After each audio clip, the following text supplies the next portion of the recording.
হাদিস আমরা পড়তে পারি। সুনান আত-তিরমিজি ইসলামিক ফাউন্ডেশন থেকে প্রকাশিত, অধ্যায় হলো 51, হাদিস নম্বর হলো 3540। আনাস ইবনে মালিক রাদিয়াল্লাহু আনহু থেকে বর্ণিত, তিনি বলেন, আমি রাসূলুল্লাহ সাল্লাল্লাহু আলাইহি ওয়াসাল্লামকে বলতে শুনেছি যে আল্লাহ তাআলা ইরশাদ করেছেন, হে আদম সন্তান, তুমি যতদিন আমাকে ডাকতে থাকবে এবং আমার কাছে আশা করতে থাকবে, তোমার পাপ যাই হোক না কেন আমি তা ক্ষমা করে দিব।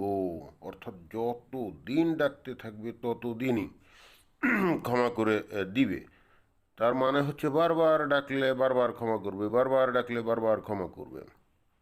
এই জন্যই তো বলছে যতদিন। তারপরে কি বলছে, তবে আমার কোনো পরোয়া নেই, তাতে আমার কোনো পরোয়া নেই, হে আদম সন্তান, তোমার পাপ রাশি যদি আকাশের মেঘমালায়ও উপনীত হয়, এরপর তুমি যদি আমার কাছে ক্ষমা চাও, তবু আমি সব ক্ষমা করে দিব, এতে আমার কোনো পরোয়া নেই। হে আদম সন্তান, তুমি জমিন পরিমাণ পাপরাশি নিয়েও আমার কাছে এসে উপস্থিত হও, আর আমার সঙ্গে যদি কিছুর শরিক না করে থাকো, তবে আমি সেই পরিমাণ ক্ষমা ও মাগফিরাত তোমাকে দান করব।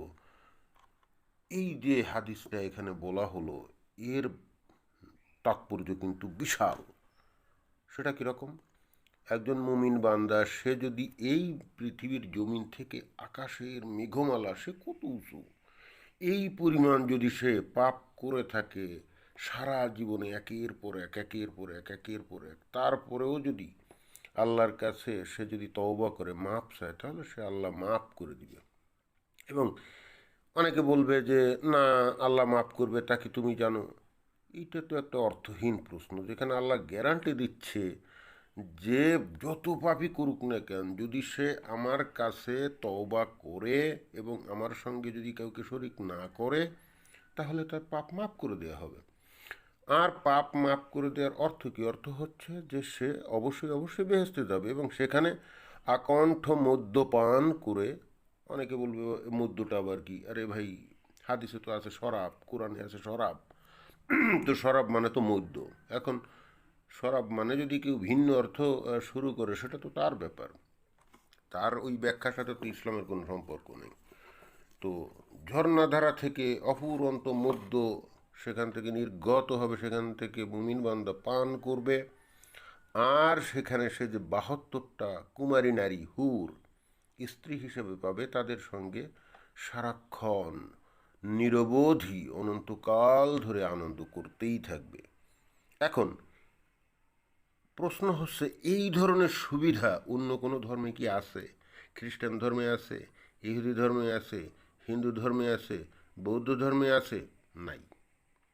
এখানে দেখুন যে আপনার কাজ তেমন কিছুই না, শুধুমাত্র একটাই আল্লাহ কন্ডিশন দিয়েছে যে আল্লাহর সাথে শরিক করা যাবে না, অর্থাৎ তার সঙ্গে কোনো অংশীদারিত্ব কোনো করা যাবে না। তো এইটা তো যত খারাপ মানুষই হোক, সে যদি মুসলমান হয়, একজন চোর, ডাকাত, বাটপার, ধান্দাবাজ, বদমাস, কখনো সে আল্লাহর সাথে কাউকে শরিক করে না, এ ব্যাপারে সে কিন্তু দৃঢ় বিশ্বাসী। সুতরাং এই মতো অবস্থায় আমরা যদি চিন্তা ভাবনা করি, তাহলে এই দুনিয়ায় যত মুসলমান আছে তাদের কারোরই কিন্তু দোজখে যাওয়ার কোনো সম্ভাবনা নাই। অনেকে বলবে যে এইটা তো সবাই জানে না।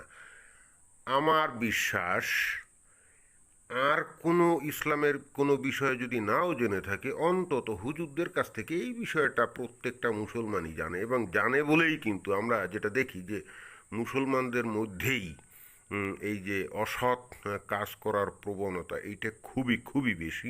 প্রমাণ হিসাবে বলা যায় যে সারা দুনিয়ার দেশ নিয়ে যে করাপশন ইন্ডেক্স করা হয়, সেখানে প্রথম যে 1 থেকে 10, তার মধ্যে 7 থেকে 8টাই কিন্তু মুসলিম রাষ্ট্র। এবং আপনারা সবাই জানেন, বাংলাদেশ এক সময় পরপর বেশ কয়েক বছর একেবারে শীর্ষ স্থানটা দখল করেছিল।